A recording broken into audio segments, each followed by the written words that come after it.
Hi there, Steve McGee, just to do a wrap up of Parliament. Sorry I couldn't do it last night because Parliament didn't finish until about 1:45 in the morning, Friday morning. Normally we would have finished about 5:30, 6 o'clock on Thursday evening, but of course you probably heard in the press that the bail amendment bill was being debated in Parliament, firstly in the upper house, and that took some hours before it came back to the lower house for final debate and voting on it. And I'm pleased to say that that bail amendment bill has been passed, so it will now go off to the Governor for royal assent. These are the toughest bail laws in the country, and I'm pleased to say we got them through the Parliament this week, and remand as a last resort will be taken out of that previous bill, or the current bill, so it won't be, well, for some offenders it won't be an opportunity to receive bail. So anyway, that's all happened. And of course the opposition voted in support of that. No matter what they might say in the media, they supported that bill. That's the facts of what happened this week. The other legislation that we debated and passed was the family violence legislation. There had to be an amendment to some family violence provisions.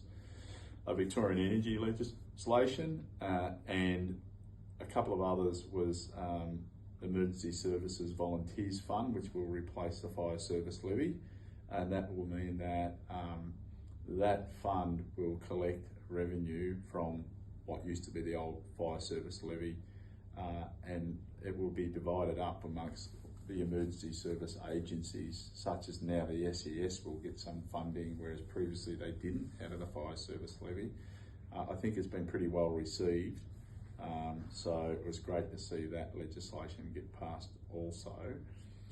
We did a gambling legislation, pre-commitment carded play, so that one also was passed.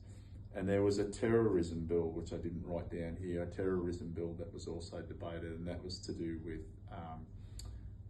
machetes as a prohibitive weapon, some greater police powers for stop and search in locations like could be shopping centres, could be train stations, and they'll have those powers to extend those stop and search periods for up to 6 months, where they might be high incident locations or things like that. So some really powerful legislation passed this week, really important stuff for the safety and welfare of our communities.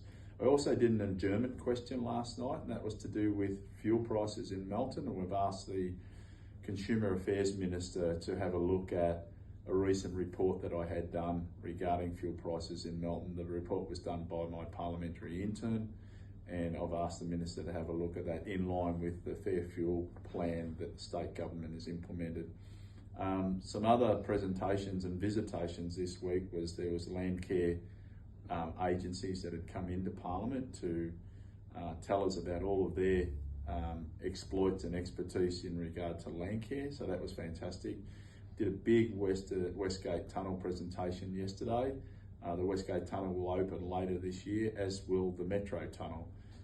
Two amazing big build projects, and we got a great presentation, and watch this space. There'll be a hell of a lot of promotional things come up in regard to the opening of both of those tunnels and projects. So yeah, have a look at the Westgate Tunnel project website, and it will explain all the things that may come up. We met with the Ukraine ambassador and had a photo, all of the bipartisan MPs right across the political spectrum met with the Ukraine ambassador in support of Ukraine. And I know there were some negative comments put up on my Facebook page, but let me tell you, I'd be shocked to think that there's not people out there, or most people out there, supporting Ukraine in what's going on in their particular, invasion, if anything, by Russia.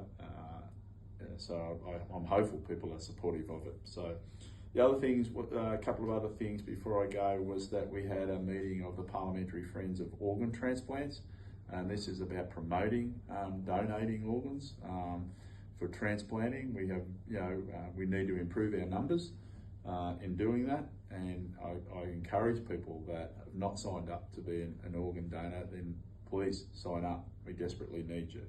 And lastly, but not least, we met with Community Health First. Our Community Health First had representation from community health agencies right across the state to talk about community paramedics, placing community paramedics through their health agencies to support people within those local communities. My understanding is that the MPs that have been briefed by them may be putting a collective letter together to go off to the Health Minister supporting the utilisation or the trialling of community paramedics in these community health services. It was a massive week, late night, back in Melton today and back in Melton next week, and we'll just get on and keep doing things for Melton. Thanks.